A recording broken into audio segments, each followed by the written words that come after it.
Well, good morning to JTUM, and I think this is such a laudable occasion that JTUM can consider how important it is to have women involved in trade unionism in Trinidad and Tobago to participate in a symposium. So I'm happy to be here, and I really want to congratulate JTUM on its initiative.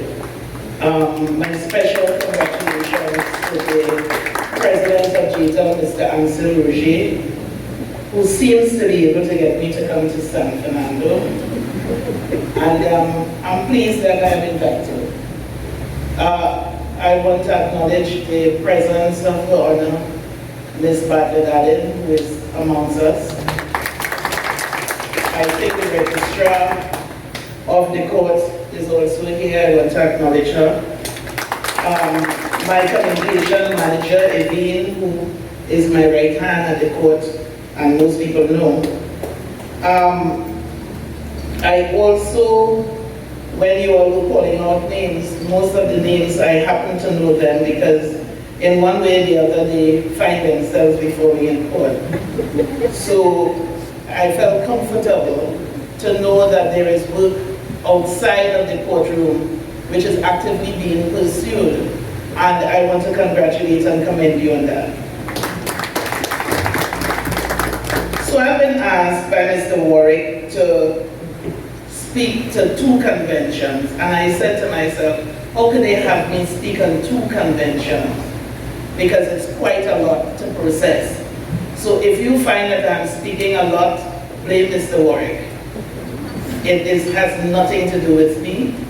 But these conventions are so important that I want you to understand the nuances of it and what the convention entails, so that when you go outside it to promote the convention, you will have a working understanding. All right, so I will start with Convention 189, and then I will go to Convention 190. The presentation in 190 is a presentation that I made for International Women's Day, but I took out some parts of it because it was too much about women, and I added some other parts. So those who heard, I did 2 speeches on International Women's Day, one in the morning and one in the afternoon. This is the morning speech.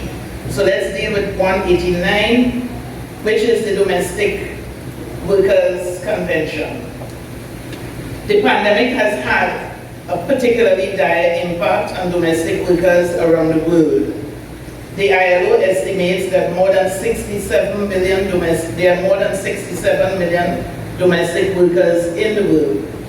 In many countries, these workers are excluded from the protection set out in the national labor legislation, as well as from access to social security and health services, including maternity protection. While domestic workers have suffered many kinds of impacts resulting from the pandemic, one of the main consequences of the COVID-19 has been a reduction in working hours, and in some cases, a loss of jobs resulting from fear and restricted mobility associated with confinement measures. It is estimated that domestic workers typically earn less than half of average wages, sometimes no more than about 20%. Their hours are among the longest and the most unpredictable, and 90% do not enjoy access to social protections such as pensions and unemployment benefits. At least 80% of all domestic workers are women, which means that women are disproportionately affected by these decent work deficits. And you know, decent work is the platform for the ILO and for all countries that all persons, regardless of gender, must be afforded decent work.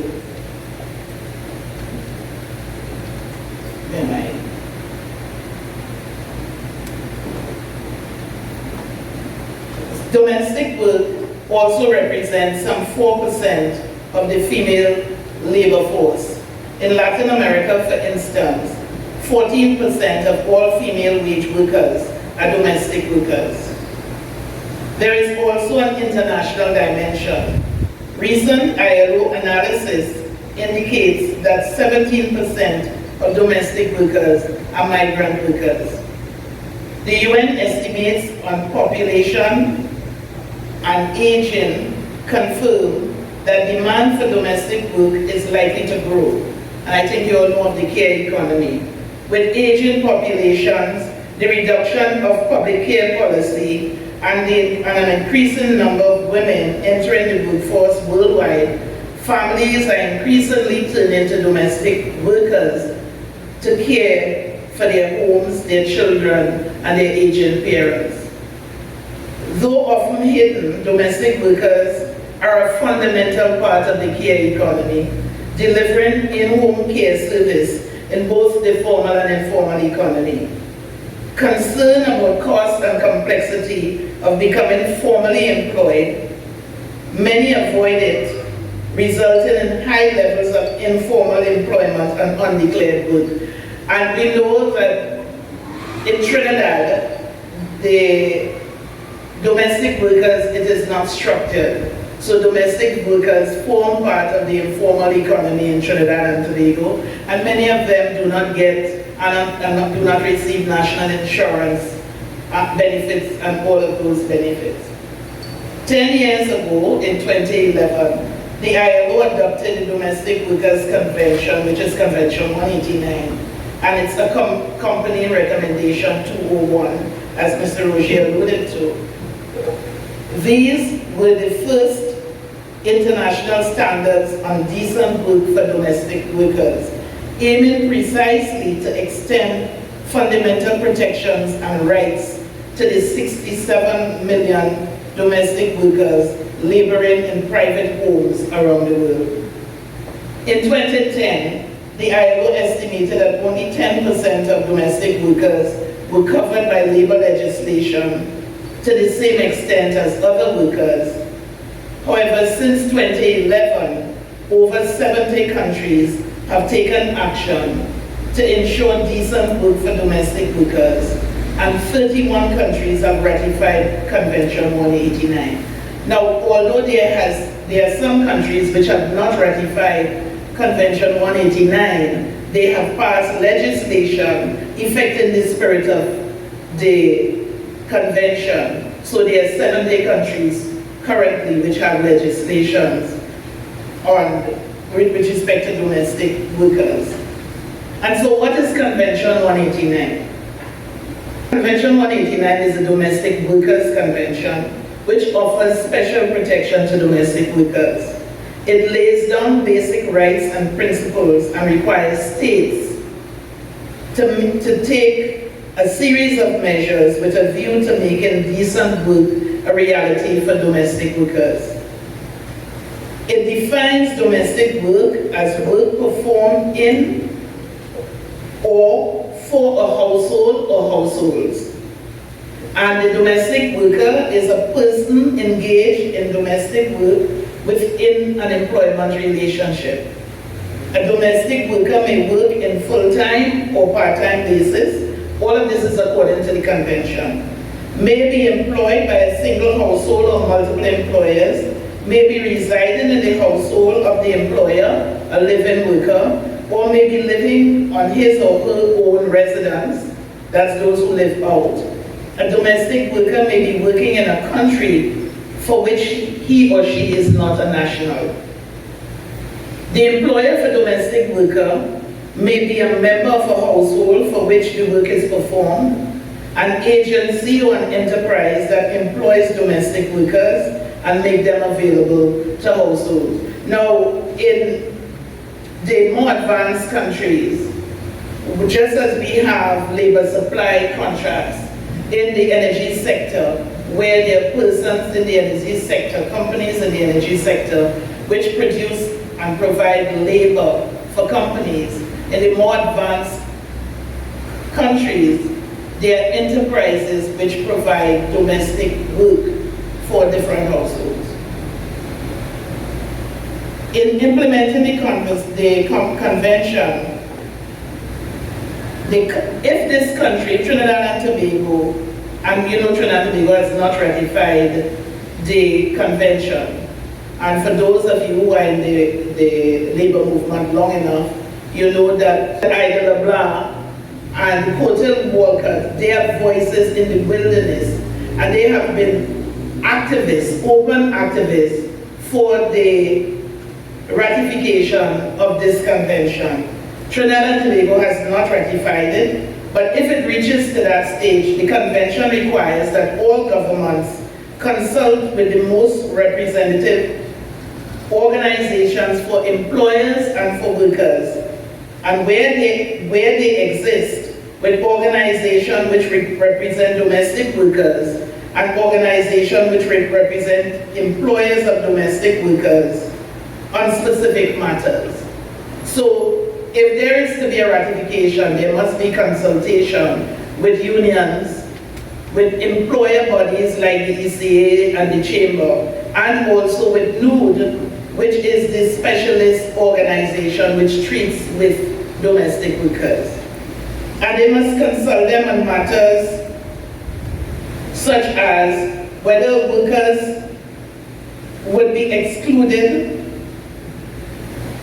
meaning if the workers will be part of the consultation, they will have to discuss issues like social security, what type of social security. You know, in Trinidad, we say we don't have social security. And probably part of the reason why we say we do not have social security is because employers don't pay national insurance. But social security and measures to protect workers from abusive practice by private employment agencies. In the very large countries, the private employment agencies take a part of what the pay or the wage should be. Now, their rights and protection, their basic rights and protection for domestic workers, the respect and protection of fundamental principles and the rights of work must stand out, and this goes not only to domestic workers. The respect and protection of fundamental principles and rights at work is across the board for all workers. The effective protection of all forms of abuse, harassment, and violence, and fair terms of employment and decent living conditions if they're living at the workplace. The convention provides that domestic workers must be informed of their terms and conditions of employment in an easily understandable manner, preferably through a written contract. Because most domestic workers may not have completed secondary school and university. So the idea is that whatever contract they enter into should not be a sophisticated contract, but it should be a contract which is easily understood. Measures aimed at strengthening equal treatment between domestic workers and workers generally with respect to normal hours of work, that is as it relates to hours of work, overtime compensation, periods of daily and weekly rest, and annual paid leave. That is Article 10 of the Convention. There is a part of the Convention, that is Article 15, which deals with remuneration. Minimum wage, they should be paid minimum wage if a minimum wage exists for other workers. And you know in Trinidad there's a minimum wage, I think it's $17.50. Well, I shouldn't say it's I know.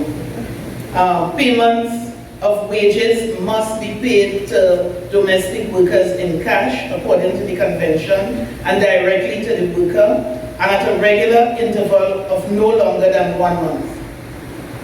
Fees charged by private agencies are not to be deducted from the remuneration which is due and owing to the worker. And there are obviously the same occupational health and safety rights that pertain in any workplace. Article 13 speaks to those occupational and safety rights, and they have a right to social protection, including maternity benefits. Domestic workers aged 15 but less than 18 years old, Their work should not deprive them from compulsory education or interfere with their opportunities to further education or vocational training. That's Article 4. Now, when it comes to living workers, decent living conditions that respect the worker's privacy, Article 6, there's no obligation on the worker's part to remain in the household or with its members during their periods of rest or leave.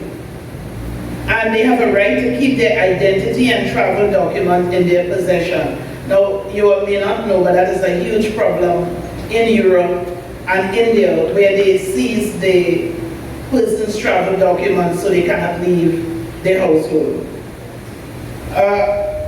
With respect to the migrant domestic workers, a written contract that is enforceable in the country of employment, or a written job offer prior to traveling to the country of employment, protection of domestic workers from abusive practices of the private agencies, and the private agency should provide adequate protection of domestic workers and prevention of abuses in collaboration with the state or the countries where appropriate. Now, this is what I want to say now. Article 17 speaks to effective access to courts, tribunals, or other dispute settlement mechanism, including accessible complaint mechanism.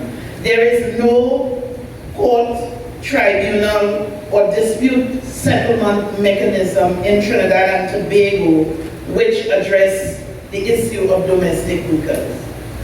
In my mind, there might be a fear of those who employ domestic workers.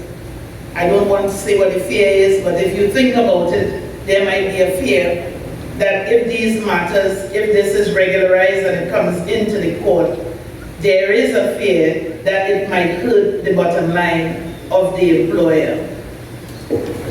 The proportion of employed women covered by maternity protection legislation is a major concern of the Maternity Protection Convention 2000, that is Convention 183. And I thought I should add this because I spoke 2 days ago about maternity protection in Trinidad and Tobago. That convention stipulates that it should apply to all employed women, no matter what occupation, what type of undertaking, including women who are employed in atypical forms of dependent work. Nevertheless, a large group of workers are excluded from protection in the legislation in several countries. This is often the case, among others, of domestic workers and casual and temporary workers, although a small group but growing number of countries are extending the protection to these workers. Because, like I said, 70 countries so far have been passing domestic workers legislation. That's my contribution as it relates to domestic workers. What I want to say is that domestic workers, they're the ones who help the father and the mother do other things and get involved in other things while they raise their children. They're the ones who take the place of the mothers, and also they're the ones who usually impart values and morals to these children. And there must be a value to that. So when you are canvassing and lobbying, you need to elevate the value which is placed in that household when women move into that household and take the place of mother and father and work longer hours without overtime and cook food and prepare for the children and take the sick children to the hospital. So while you are, this is just my friendly advice, while you are promoting the ratification of this convention, you must promote what is the value which you can glean, anyone can glean from having this organized. And you must also look at the adverse effect to the women who are considered to be part of the informal economy with no redress. Okay? So that's just my word on that. Now we go to Convention 190. And so this is part of what I said I presented for International Women's Day. I have increased it and in some cases taken out a lot of the gender issue, because one of the things you have to understand about Convention 190 is when you pivot, it should not be put as a woman's convention, because it does not deal with women. It's a gender issue. And you have to get in the back of your mind, you know, there was a time I used to lecture on harassment in the workplace. So let me step away from because it's a symposium and you're supposed to learn, let me step out from my paper to say, the question of harassment in the workplace is not a gender issue. And in the Convention 190, it is not a gender issue. The question of harassment in the workplace is a power issue. It is about someone who has power. There's an unequal balance of power in the workplace. And it is about someone who has power, who uses his or her power for whatever reason to get whatever favor from whoever. It has nothing to do with sex, and it has nothing to do with gender, at least from my eyes. It is about power. Sex is not about power. If you can follow where my brain goes, you will understand what I'm saying. So, when I used to lecture on sexual harassment in the workplace, and I will give you this example, and Mr. Bink, what's his name, who was the head of your union? Right, Mr. Matthews was part of that class when I was giving that lecture. And I'm saying it to you now. You have this very ugly man, with all due respect to the men standing up all around the room, but you have this very ugly man, and I want to paint a picture of a very ugly man. Sweaty, no teeth, and ugly inside by the way he speaks to you and how he treats you. Right. But he is the foreman of the project, and he has 2 other women on that project. But as far as he's concerned, in that small community, let's get a small, I don't want to call no community, but let's say he's operating in a small community. As far as he is concerned, everybody has to come to him to get this CPEP job. Because if you understand CPEP, when I used to lecture to them, they have managers so you get the job, and then you go out and you employ your gang, more or less. So now, when you have to choose as a woman between putting food on the table for your child and being with ugly, the average woman will choose ugly. Not because he is attractive as a human being, but because feeding her child is very important. If ugly moves and ugly brother comes, she will go with ugly brother if he make a pass at her. You have to understand, it is not about a sexual relationship. It is about power play in the place of work.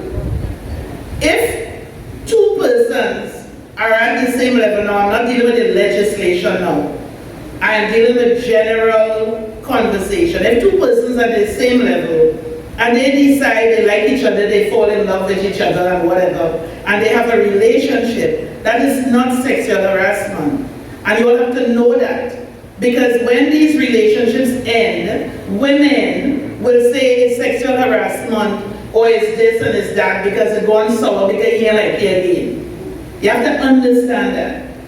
When you have the unequal relationship where the person is higher, whether it's a man or a woman, is in a higher position, and they make a pass at you, and you cannot say, well, I don't like it because it's sweaty. You need to just walk to him because you are concerned that at the end of the month you will have no money to pay your bills. And that is what it is about. So I don't want you all to look at sexual harassment as a woman thing, because it happens to men. It is a gender thing. And Convention 190 is not about sexual harassment, it is about harassment in the workplace. There are different types and categories of harassment.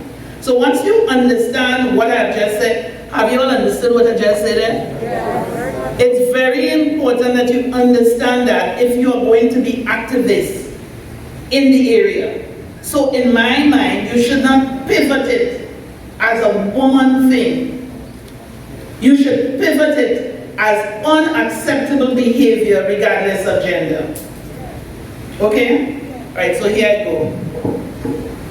I will begin by paraphrasing the words of the ILO, that violence and harassment in the world of work deprives people of their dignity, is incompatible with decent work, and is a threat to equality, equal opportunities, and to safe and healthy and productive working environments.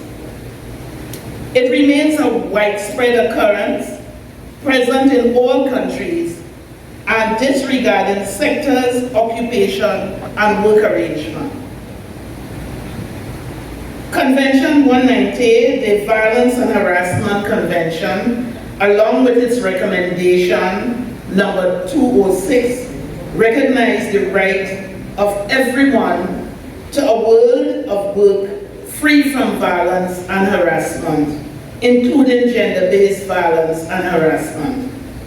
This convention potentially, if it is passed and ratified by the 187 member states, this convention potentially will change some of the dynamics in the workplace globally, in that it can shape a future of work based on dignity, respect, and free from violence and harassment. For the first time, violence and harassment in the world of work is covered together in international labor standards. Because once it becomes a convention and it is ratified, as I will go along to say, it then becomes a labor standard. Just as how the right to be heard and all of those things, and their international labor standards. As you know, there is no universal definition to sexual harassment. So if you try to get a definition for sexual harassment, you will see the UN has a definition, the ILO has a definition, the WHO has a definition, but there is not one universally accepted definition on sexual harassment, which is different from which is just one category of the categories of harassment. Convention 190 defines violence and harassment in the workplace as a range of unacceptable behaviors and practices or threats thereof, whether a single occurrence or repeated, that aim at, result in, or is likely to result in physical, psychological, sexual, or economic harm, and includes gender-based violence and harassment. Gender-based violence and harassment is specifically highlighted in the convention and is defined as violence and harassment directed at persons because of their sex or gender, or affecting persons of a particular sector, gender, of a particular sex or gender disproportionately, and includes sexual harassment. So sexual harassment is one component of gender-based violence. And that is what you have to wrap your brain around. Because a lot of people promote the convention as a convention to deal with sexual harassment. That's just one aspect of it. The convention also takes into account third parties. For example, clients, customers, service providers, and patients, because they can be victims as well as perpetrators. These definitions potentially cover, among other things, physical abuse, verbal abuse, bullying, sexual harassment, catcalls, threats, and stalking. The convention and its recommendation also consider the nature of the world of work, the erosion of the traditional employment contract, and the fact that nowadays work does not always take place in a physical space. The convention also takes into account the fast-changing nature in the world of work, and I'm repeating myself it seems, the erosion of the traditional employment contract, and the fact that nowadays work doesn't take place in a physical place. For example, they cover work-related communications, so emails and all of that, including those enabled by information and communication technology. The aim of the convention is to protect persons in the world of work, including employees, persons working irrespective of their contractual status, persons in training, including interns and apprentices, workers whose employments have been terminated, volunteers, job seekers, and job applicants, and individuals exercising the authority, duties, and responsibilities of an employer. So you realize how wide the catchment is. It is important to note that the convention applies to all sectors, whether private or public, both in the formal and informal economy, whether in urban or rural areas. Anyone who works or is doing a job is protected, irrespective of contractual status, and includes persons exercising the authority of an employer.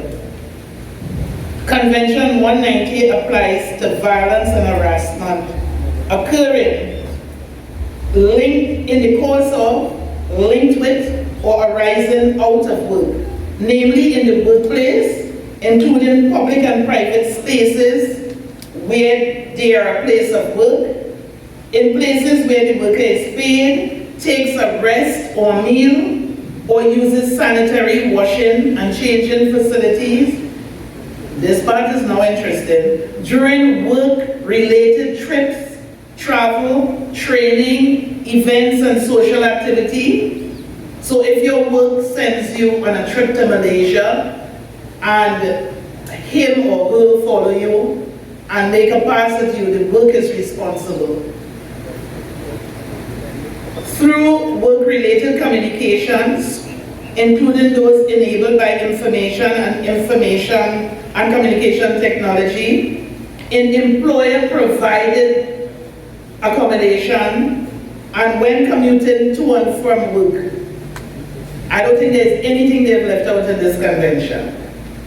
A very interesting and important feature of this convention is the impact of domestic violence in the world of work.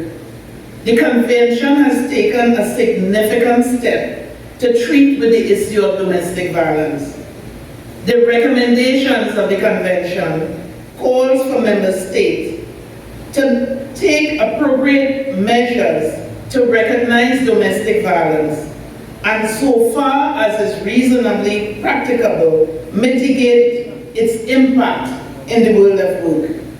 To this end, the recommendation sets out practical measures to protect the victim, which includes arrangement for leave, flexible time, violence awareness raising, although the violence may not have occurred in the workplace. So what it basically says, and I expect that there will be pushback from employers in Trinidad and Tobago, if a worker is a victim of domestic violence, even if the husband or wife doesn't come to the job and commit the act, and the domestic violence takes place in the house, and it is brought to the employer's knowledge, he will now have a duty, one, to probably arrange for leave, flexible work hours, and have domestic violence awareness training in the job.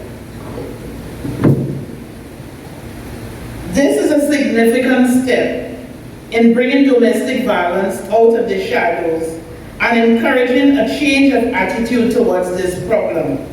In my view, when a country ratifies this instrument, it is stating very loudly and boldly that violence and harassment will not be tolerated in society, and this, in my view, is a very powerful message.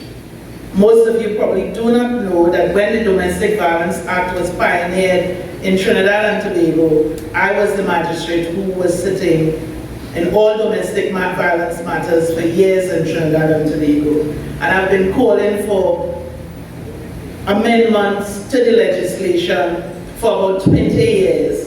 And last year, there was an amendment to the legislation, but I believe that it could go further. There was an amendment to the legislation last year. The original act says, the original act did not consider, you know, in Trinidad we have some, what we call in the legislation, visiting relationship. So the man checking you, and he making children with you and he checking you. And he will say, well, no, he just check me. That relationship, what we call a visiting relationship. The legislation had previously said that you had to be in that relationship for 12 months before you can avail yourself to the court. I spoke about it at the opening of the law term in 2019. I spoke to the Attorney General about it, and I'm very happy that last year that the time schematic was removed from the legislation.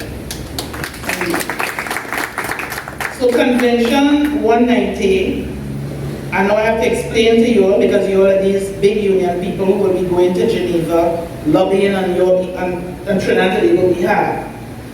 Convention 190 has been ratified by 4 countries so far. So it's Convention 190 of 1919.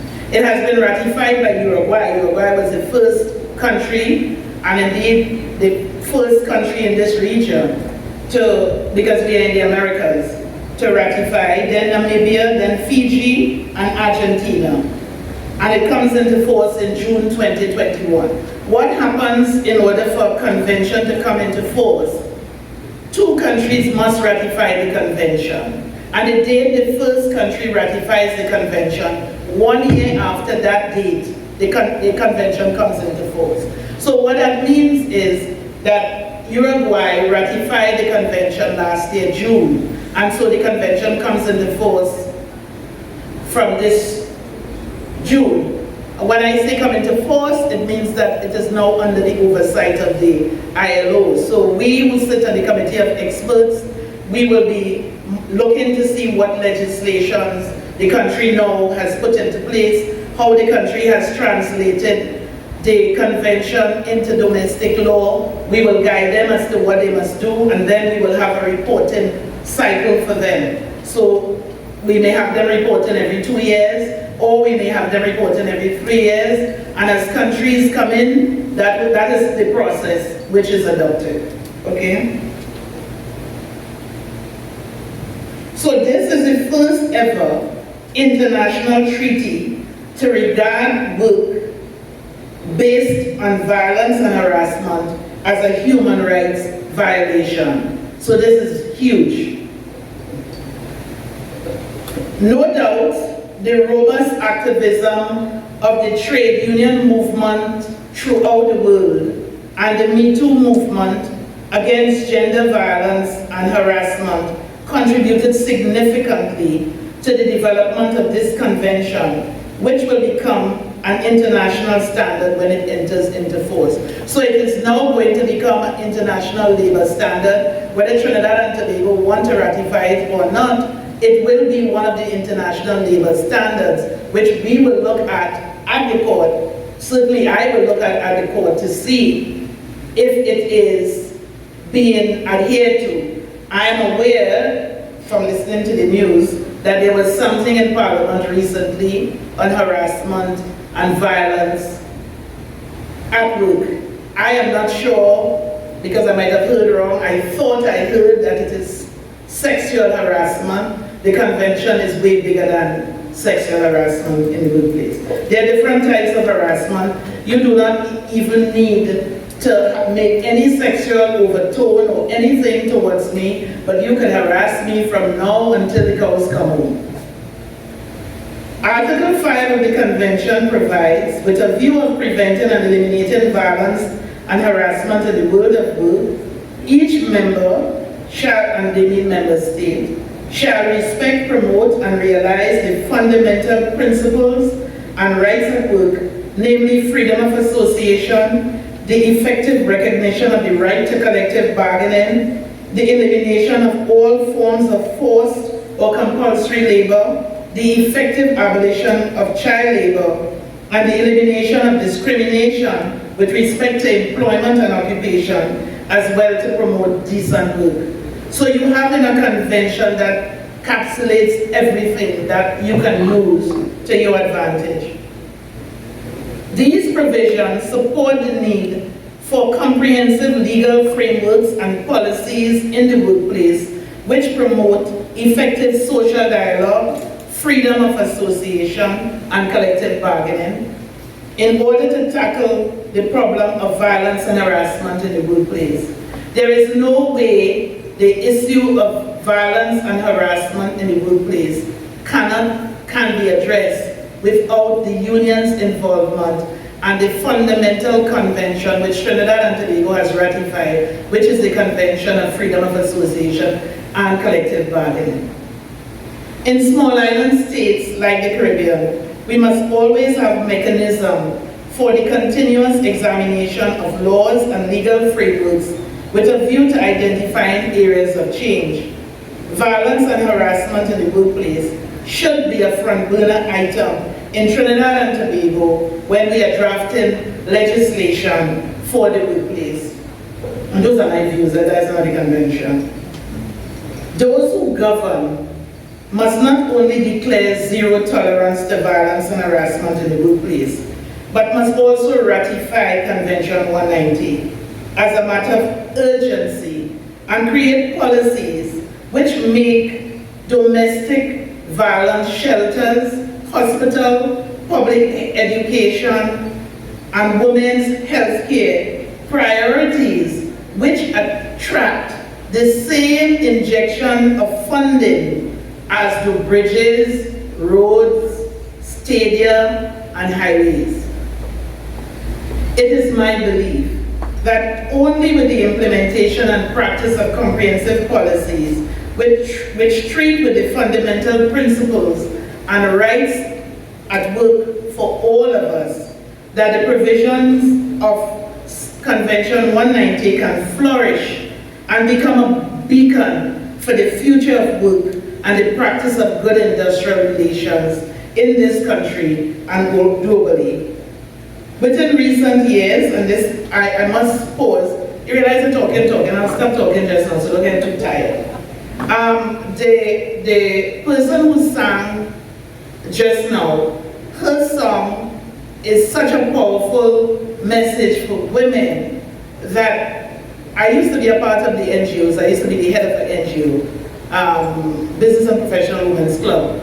But it might be important for NGOs and groups like this to adopt that song and adapt it to deal with the crime and the abuse and the killing of women. I thought it was such a powerful song and it was so appropriate that it be sung here that I think we need to congratulate that young woman and encourage her to continue to give these positive messages. Within recent years, in Trinidad and Tobago, we cannot help but to recoil in horror as we learn of the violent and pernicious nature and murders of our women. These brutal images, along with the daily stresses associated with the COVID pandemic, have added layers of uncertainty, insecurity, and fear in the lives of citizens. Crisis and frontline workers face additional stress, and a lot of the frontline workers are women.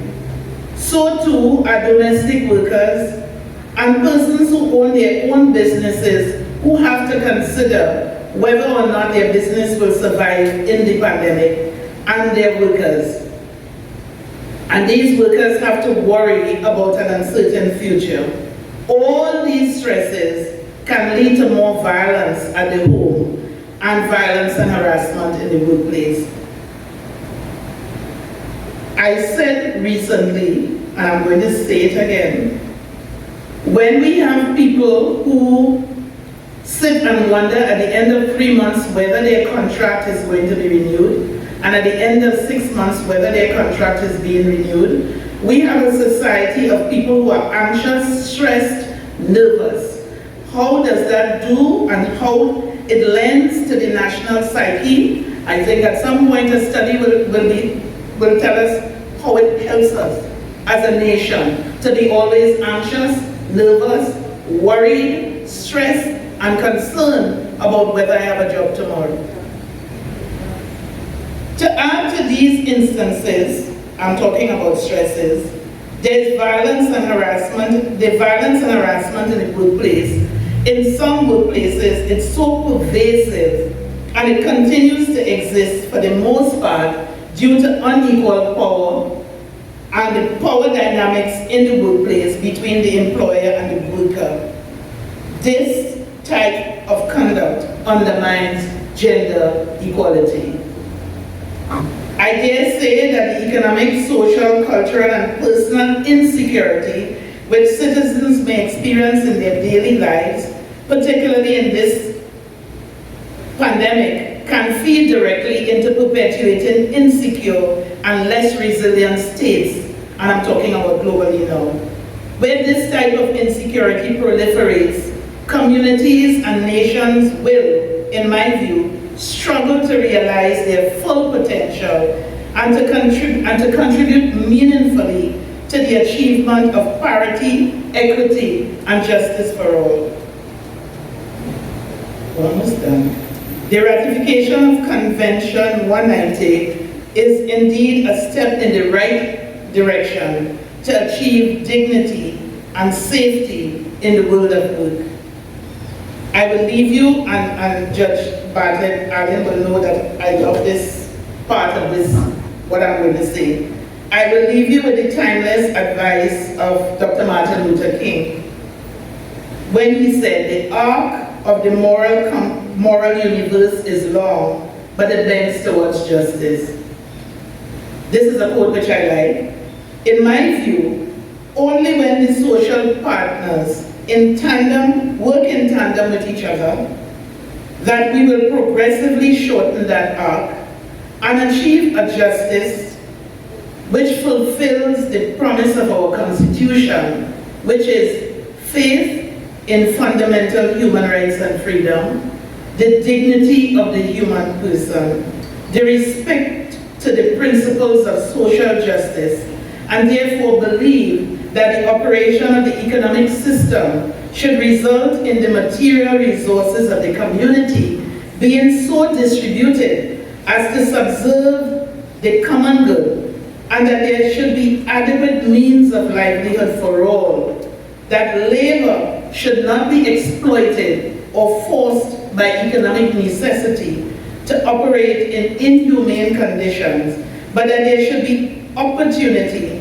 for advancement on the basis of recognition of merit, ability, and integrity. Those are the words of our Constitution.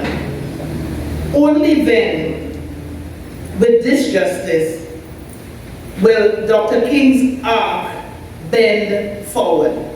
I thank you.